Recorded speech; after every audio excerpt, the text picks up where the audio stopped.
Hey, you did Hey, it. Well, you did we did it. it. Forever learners. We're I figuring it out. know. That's why we're designing a whole series on professional learning because we're always learning. We're a little obsessed with it. It's fine. Happy Thursday, almost Friday. That's right. Almost. And Yeah, a long weekend with a really important holiday. I know two important holidays. So, like Juneteenth and Father's Day weekend are like two big holidays right now this weekend. Right on the same day. Yes, I know. So Awesome. Well, I'm thinking we just jump right in. What do you say? I say like let's do it. I know Let's it's do hot outside, so anybody who's in the southeast or someone who's experiencing all the warmth and heat, we hope you're staying cool. And thanks for joining us. it. Absolutely. So, Melissa, why don't you just go ahead and introduce yourself? Tell us a little bit Yeah. about your background and what you're doing over at Good Community, and then we'll go from there. Yeah, so Melissa, I am the CEO of Good Community. My husband and I co-founded Good Community, so he does a lot of the work as well with Good Community. And we just launched Good Community Real Estate, so he's leading that division of the work. So that's really fun. But the mission here at Good Community is that we love to coach individuals and organizations in breaking unhealthy and oppressive barriers through transformative learning experiences. So we do a lot of work with professional development and facilitation and learning. We also do one-on-one coaching, executive coaching, and group coaching for men and women organizations. And we also do community group design and facilitation and also, design our own community group. So those are the three unique services that we do. So Jenny, tell us about your organization. Yeah, awesome. So, first of all, I love hearing all that variety, like everything from community groups to real estate branch. So, I I know the real love estate that. is new, but my husband's leading that, and I'm really excited because he's the best real estate agent. But that's what I say, at least for me. Well, of course. That's awesome. So, yeah, I'm Jen, founder of Co-Created. So, got about 12 years experience in education in just a variety of roles. So a teacher, a school leader, a training provider, a lot of different things. And through those different roles, that's what led me to this path to starting Co-Created, which is an online platform where it makes it easier for schools to find high quality trainings for their teachers. So as educators, we have all unfortunately been to some really bad trainings, and you know, our whole mission is making sure that happens less and less and less. So schools will have the data they need to make decisions. Teachers will have more voice and choice and say so in their own learning. And hopefully by providing all of that good data, training will improve. So that's kind of the mission. And it really relates a lot to what we're doing with Reignite. You know, all of these Yeah, efforts are to make training better, you know, yeah, whether that's through an online platform or whether it's through this event where we pour into the adult learning leaders that we know, all of it kind of shares a pretty similar mission. yeah. So, yeah, but on your end, Melissa, what inspires you about this conference and going in this direction? Reignite was something that, when I came to you and I was talking to you about it, it started off with I was doing some brainstorming around professional learning with another individual who designs for an education organization. So similar to you, I've been in education now, I think this was like 14 years, and I've been designing training since 2010. And, but anywho, I was meeting with this individual and I was like, I just feel like I'm in a silo. I feel like I only get to communicate with just maybe two or three people a year about professional learning, or I might go to a training and meet people, but I don't get a chance to really build community or build networks with those individuals. And so I was like, how awesome would it be to have a series where we really focus on designing, like, how do you design professional learning experiences for adults? Like, what does that look like from start to finish? But also, how do we build community within that and have some ways for us to network and like stay connected? And so, Yeah. once I thought about that, I think I don't know if I set up a meeting with you or I was like, we already had a meeting and I was like, hey, I want to share this idea and see if you want to collaborate. So here we are. Like Here we are. we actually are doing it now. So We that's are fun. doing it. We are. And then on my end, like just kind of building off that, like now at Co-Created, we are lucky to have 35 training providers as part of the network. And it's really important to me to be able to pour into that community and Yeah. provide them with resources to continue upskilling and improving themselves. And to your point, building community. Because Yeah. sometimes as a training provider, it can be lonely work if you're Yeah. just an independent consultant building your own thing. So I'm excited for this event to like twofold, like one is learning and two is the community. So yeah, Yeah. I'm glad you brought that Yeah. up. That's important. Yeah. Do you want to share a little bit more about what the event is going to be about, just overall, like the vision and Yeah. So we've got 3 of the sessions planned. We've got June, July, and August. So the next 3 months we'll have one each month. Just 2 to 3 hours each time, not like a whole day or anything, kind of small commitment. And the way that we framed it so far is we're starting with big picture, right? So June is going to be us thinking through like the vision we cast around professional learning and how do you like once you have this vision of professional learning, how do you scope and sequence? And I know that's like a very educator term, but how do you plan out across time how you're going to go about reaching that vision? And then along the way, you're making this plan. How are you measuring, right? Like, how are you looking at the success that you're trying to achieve and making sure you're setting goals, right, measuring progress towards those goals? So yeah, so June is all about like those big picture elements. mhm, And I know that sometimes when it comes to training, we might breeze past those a little too quickly. So I'm excited to start this series with taking that bird's eye view, right? And like looking at those high level pieces. yeah, Once we have that big picture, we're going to dig in. So July will be all about the session itself.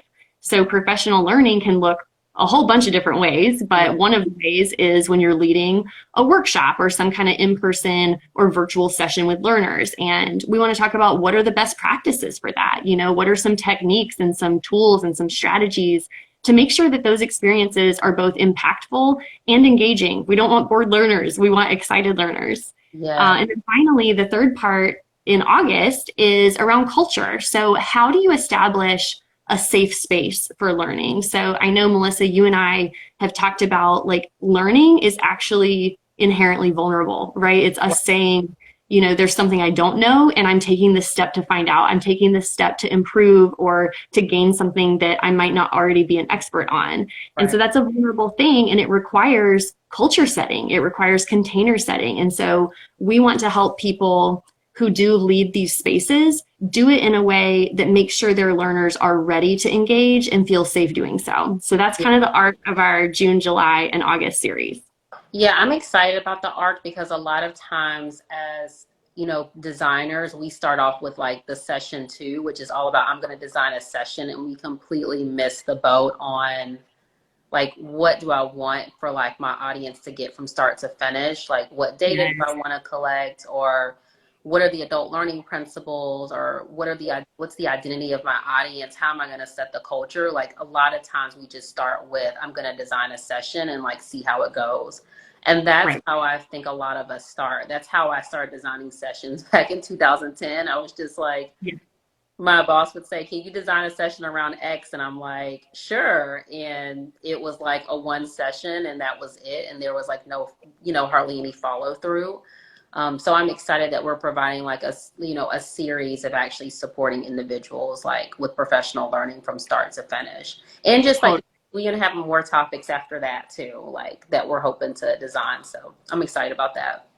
Definitely. And I know like originally our vision had been a 1 day event. And, in reflecting further, like you said, like having more of an ongoing support, having more of like a chunking it, giving that spaced repetition, spaced practice is us kind of following our own advice, right? Yeah. It's like taking what we know to be true about adult learners, giving mini lessons, like our 3 hour sessions across time so that people have a chance to like build that learning gradually. So I'm excited about that change that we did make. Yeah, and for anyone who like needs that additional support, the fact that we both like coach and consult at the same time, when you leave a session, if you feel like I'll need more or I need support, like I'm excited that we can offer some additional type of service as well, whether it's like one-on-one or group space. So I'm looking forward to that. Jen, did So you want to talk a little bit about like who we're reaching for the event? yes, I definitely do. So, I mentioned like that Co-Created now has our 35 providers in our network. So, hoping to see those folks there because they're out there leading professional learning with clients all of the time. It's Yeah, amazing work that these folks do. So, would love to see anyone who is in that boat, right? Anyone who is an independent consultant who's working with schools come to this to just really dig into the craft of adult learning. Like yeah, we're a lot of times consultants are out there specializing in whatever their area of specialty is. We've got DEI consultants, we've got people that teach science education concepts, literacy education concepts, but it's like, what about the skill behind the skill? And right, so these right. consultants I really would love to see at this event and be poured into. Beyond that, though, like, my brain first goes to educators because that's my heart, that's my Yeah, background. yeah, But the more that I've kind of ventured into this entrepreneur space as like an ed tech founder now, the more I've seen a need for this kind of learning across the board. Like right. some of the stuff I posted recently was just recognizing that training and development isn't an education specific thing. It Yeah, happens across every single industry. yeah, If you're in a corporate environment, you're doing ongoing training of some sort, you're required to upskill. If you're in any kind of profession, such as like legal profession or counseling profession, nursing, things like that, you're required to do yeah. ongoing training and development, even to maintain your license. So it's just becoming more and more apparent that like across industries, people are engaging in learning experiences, but the people leading those learning experiences may not have the background as an educator or as an adult learning specialist to make those experiences be as impactful as possible. So I'm hoping that this event really spans across industries and reaches people wherever they are leading learning, right? Like that can look so many different ways and be across so many different spaces. So hoping to get a variety of participants. And then, sorry to get long-winded on this answer. I No, get go so ahead. fired up about it. We're like both super passionate about it. So I know. definitely. So the last one I was going to mention is just again, like in the entrepreneur space, like I've participated in some various incubators or accelerators and programs like that that are built to support entrepreneurs. And I would love to be able to give back to those spaces in helping share my skill set of education to grow their program, which is designed to educate entrepreneurs. So Yeah. if you're someone that leads an accelerator as a mentor, as a facilitator, this event could be a great opportunity to really maximize the impact that you're having on entrepreneurs. So that's another group I would love to see there. Yeah, I love all those different groups, and we've been a part of those different groups, entrepreneurial groups, school-based groups, district, regional. Like, I feel like we've been a part of so many. So I'm definitely hoping that people will come and take advantage of the learning. And, something we talked about is even if people are not able to come to this particular session, if you have a larger group of like individuals in your company or organization who needs this type of training, we can like schedule time to come to them as well and do that. So this isn't Absolutely. something that we're just saying, okay, we're just going to do it like on this date. But if there are like additional times where people need us to come, we could like definitely do that. So, I love hey, that. I love yeah. that. Yeah, I mean, for you, Melissa, like, are there any other questions that people have had as we're coming into this event that they've run past you, or like anything that may have seemed unclear to them that we want to make sure to clear up? Um, I think it's just really figuring out for people like, is this for them, right? Like, Yeah, is this a space for myself? And so, again, I think it was helpful to go through like who could come to this particular event.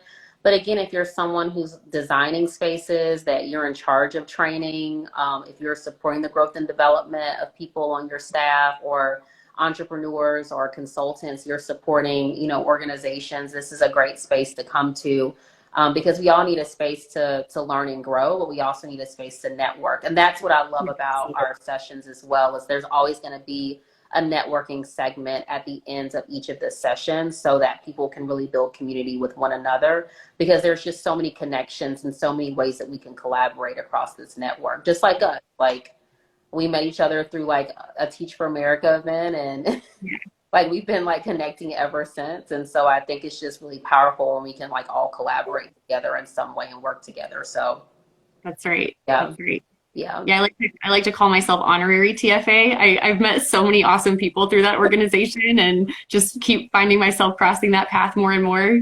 I Oh love that we yeah. Well, maybe we can answer this like one last question for both of us. sure. Like, what is a myth or misconception that you're dying to clear up around professional learning? Whew, okay. Let me think on that one a minute. If you want me to go first, I'll go first to give you Do you time. have yours ready? Yeah, you know. Okay, okay. Yeah, you go ahead because I want to Um, think on mine just a second.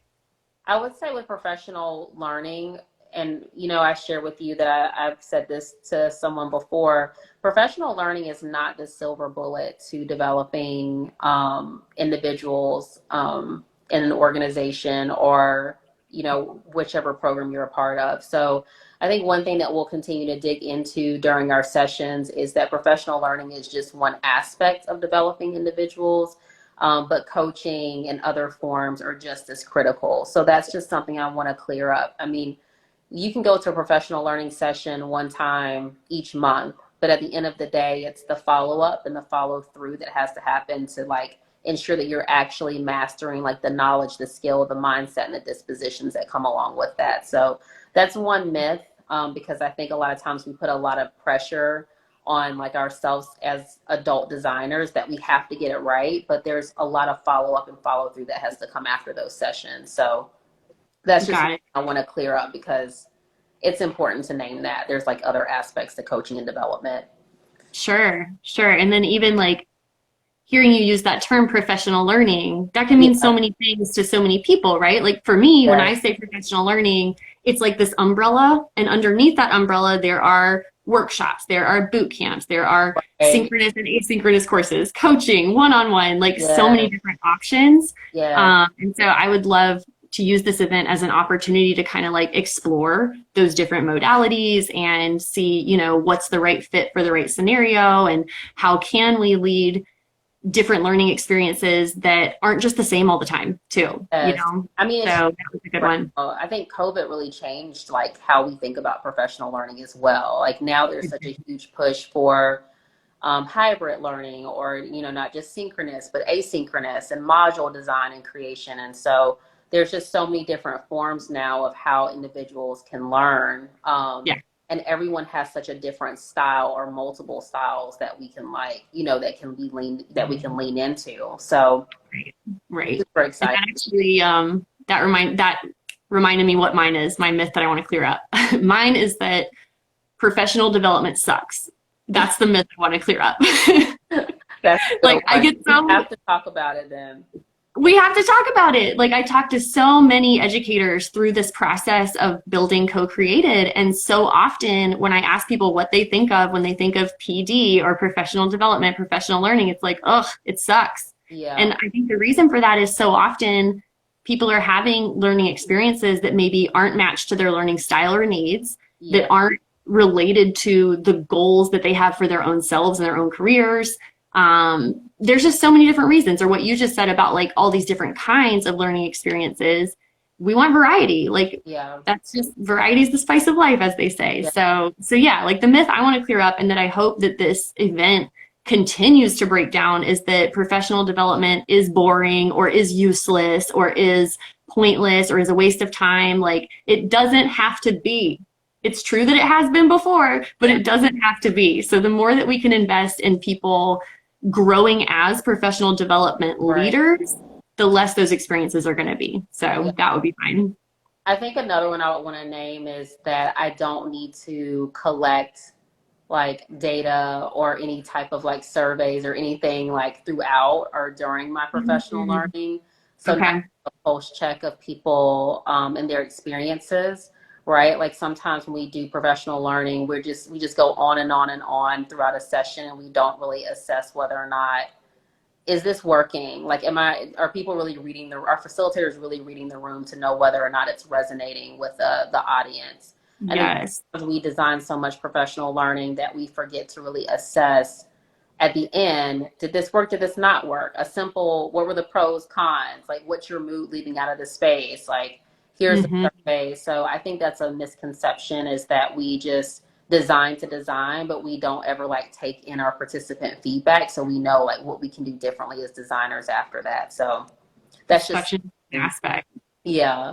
Um, Yeah, data is totally. huge, but data doesn't always have to be, a survey, or it could be observations, it could be follow up, Mhm. it could be, a portfolio or a product. So it's Great. something to, think about as we design, like what are ways for us to actually assess the effectiveness of our like sessions or the development that we're doing. Sure. That's something that, I thought about too. So Yeah, lots of things. We're going to talk about so much. we are. I thought of one last one. Can I Okay, do go one ahead. last one? Go ahead. Another misconception is that I can lead professional learning without focusing at all on upskilling myself in the skill of Mm, leading professional learning. I that, think people don't that's understand that it's exactly a why we're doing skill. what we're doing. I love Yes, yes. So there's a misconception that like I can just put on a PowerPoint and my participants will gain the knowledge that's in my brain and it will go into their brains. Like that's it. not how adult learning works. So I want to make sure to clear up that misconception through this series as well. Yeah, how many times have we done that, especially in the earlier days of designing and facilitating? It's true. We got to own up. We've all been guilty. Yeah, I've I definitely. have led bad professional learning before. Yeah, I guess a good question is, what's helped you develop in your professional learning? Oh, sorry, it broke up for a second, Melissa. What No, was that? yeah, what have you done to support your own growth and development throughout the years? Like, Oh, yeah. because I know we've grown a lot over the last Mhm. 12, 13 years. So, Yes, I mean, probably the biggest one was grad school, like going to a graduate program for education leadership. yeah, What does it mean to be an education leader? It means to lead learners, whether they're kid learners, adult learners, whoever they are. And if I'm going to effectively lead learning, I yeah, need to know the science behind it. I need to know the nuts and the bolts and the ins and the outs. And so grad school covered some of that. And then me being the nerd I am, like I'm excited about that kind of thing. And so I spend a lot of time like reading books to continue my learning or going to trainings and seminars myself. Like one yes. of the most effective ones that I went to was a communication training Mm. where they kind of taught us, for lack of better terms, the skill of listening Oh, and that's how to great. actually Okay. listen for meaning. Yeah. And that everyone comes to a situation making meaning of it in their own way, and that we have to seek out each other's meaning making to actually like figure out how to move forward. So I feel like just going through communication trainings has helped me be a better communicator, which in turn makes me a better facilitator, and so on and so forth. So yeah, I think it's just like remaining in a learner mindset, like knowing like there's never going to be a day that I have it all figured out. Like there's never going to be like a finish line that I arrive at, right? It's a lifelong journey, and that's kind of fun. That's enjoyable. It's nice to be able to continue learning and developing. Yes, I love that. I think even for me to add on to that, definitely the training aspects in reading, but I would say two areas is having a coach in that area. And we Yes. both are coaches and consultants. And so having a coach in that area that can just really like connect one-on-one and talk about like, how do you set a vision for professional learning? Like, what are your design principles? What are your routines and rituals? So like having someone that can deeply, go into that with you and like walk through research with you and help you think about the design for your own, like the sessions that you're designing for the year. I would say the second thing that's been helpful is having a coach in learning experiences who can observe my practice and give me feedback either throughout Yes. or after. So there are times where I do get real time coached, like during my professional learning. So someone will like G chat or like chat me on Zoom privately and say, hey, think about this or think about asking this question. Um, That's awesome. and so I really appreciate like getting coached in the moment. I would say even a third thing is when I design, I script everything from like start to finish Really. in my notes, like everything Wow. I say, I script everything out. And if I'm having someone coach me, I have them review the slides and what I've scripted out to just make sure like I'm communicating, I'm building community, I'm like getting super clear on like what I'm saying. Does the framing sound right? So I think for me, like what's been beneficial throughout the years is like the reading and the trainings, but like really just having someone coaching me and like working with me directly and giving me that feedback. Um, Yes. and so that's been like probably the one thing that's been like so helpful for me throughout the years. And that's helped me Yeah, grow that so much. that in the moment feedback, like there's no replacement for that. Yeah. I'm really excited that we've had the chance to build that in to this series too. Like there's Yeah. going to be opportunities for folks who are planning whatever upcoming learning session that they've got, and we're going to be able to practice that together, give feedback in the moment together, and just create a safe space to practice out loud and like get that feedback in the moment. So I'm glad to hear that was a great learning opportunity for you. Oh, And yeah. we now get to create that for others. So that's going to be awesome. Yeah, and I'm excited. I know like we've been on for a minute and I want to like be respectful of everybody's time who's listening, but I'm excited for June 29th. I hope people sign up for that session. That is the foundation of the foundation. Yes. But of course, if people like miss it because of summer vacay and everything, we are going to offer it again. And like you said, July is all around how do we design sessions from start to finish. And one of my faves, which Jen, you've done a lot of work on already in August, is the culture. So Yes. that's one of my favorite things because you honestly cannot facilitate professional learning and it won't move smoothly if the culture isn't strong and the relationships aren't there. People have to feel like they're in a safe space in order to be vulnerable and open and learning in a space. Right. I'm Yeah, excited. I'm excited to see people like once they try that out to see the difference. Like, Yeah, think back to a session that you led, like you're giving your PowerPoint, you're training people on whatever the concept is, and you didn't do any kind of culture setting. And yeah, then after going to reignite, like try it out, like do some norm setting, container setting, whatever it is, establish that safe space and compare. Like see what yeah. a different environment you create and what a greater impact you make because people are going to be more willing to engage, to take risks, to get in there and do it if that safe space is established. So you're right, like that culture piece, like I'm really excited to share with people. I know that's like, I love all of them, but I'm super excited about the culture and some other ones that we'll have coming up in the future. So it's going to be fun. It's going to be really good. It is. So But for anyone who's listening or will go back and listen, don't forget to check out our bios because we have the links there to RSVP for the trainings. Again, like this is for you if you're designing adult learning experiences, whether you're in education, maybe you're in a church, you're an organizational leader, a consultant, you're leading an incubator.